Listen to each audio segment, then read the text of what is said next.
పాఠశాల పరిశుభ్రతతో పాటు విద్యార్థులు శుభ్రంగా ఉండేలా చూడాల్సిన బాధ్యత ఉపాధ్యాయులపై ఉందని జిల్లా కలెక్టర్ బి చంద్రశేఖర్ అన్నారు. పాఠశాలకు వచ్చిన ఫర్నిచర్ను తక్షణమే వినియోగంలో తీసుకురావాలని చెప్పారు. బుధవారం ఆయన నల్గొండ జిల్లా అనుమల మండలం కేంద్రంలోని మండల పరిషత్ ప్రాథమిక పాఠశాలను తనిఖీ చేశారు.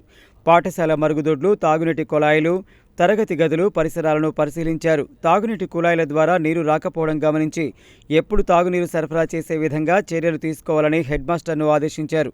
అంతేకాక నల్లాల ద్వారా ఏర్పడ్డ లీకేజీలను వెంటనే అరికట్టాలని చెప్పారు. పాఠశాల టాయిలెట్లు ఎప్పటికప్పుడు శుభ్రం చేయించాలని, ప్రతిరోజు 3 సార్లు టాయిలెట్లు శుభ్రం చేయించాలన్నారు. టాయిలెట్లలో చీకటి ఉందని, అందువల్ల వెంటనే బల్బులు ఏర్పాటు చేయాలని ఆదేశించారు. టాయిలెట్లతో పాటు పాఠశాల పరిశుభ్రంగా ఉంచాలని, విద్యార్థులకు విద్యతో పాటు వ్యక్తిగత పరిశుభ్రతను బోధించాలని, పాఠశాల పరిశుభ్రతతో పాటు వ్యక్తిగతంగా వారు పరిశుభ్రంగా ఉండేలా చర్యలు తీసుకోవాలని ఆదేశించారు. పాఠశాలకు వచ్చిన ఫర్నిచర్ను తక్షణమే వినియోగంలో తీసుకురావాలని చెప్పారు. ఈ సందర్భంగా జిల్లా కలెక్టర్ తరగతి గదులలోకి వెళ్లి విద్యార్థులతో మాట్లాడారు.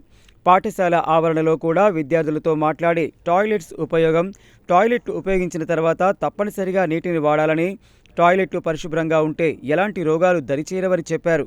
అంతకుముందు జిల్లా కలెక్టర్ రెడ్కో ద్వారా పైలట్ పద్ధతిన అనుముల గ్రామానికి మంజూరైన రూఫ్ టాప్ సోలార్ సిస్టమ్ ఏర్పాట్లపై అడిగారు. రూఫ్ టాప్ సోలార్ సిస్టమ్ మంజూరైన గృహజ్యోతి లబ్ధిదారుల ఇళ్లకు వెళ్లి రూఫ్ టాప్ సోలార్ సిస్టమ్ ఏర్పాటు గురించి అడిగారు. ఫోటోలు తీసుకున్నారు. మీ ఇంటిపై రూఫ్ టాప్ సోలార్ సిస్టమ్ ఏర్పాటు చేస్తున్న విషయం తెలుసా అని ఆరా తీశారు.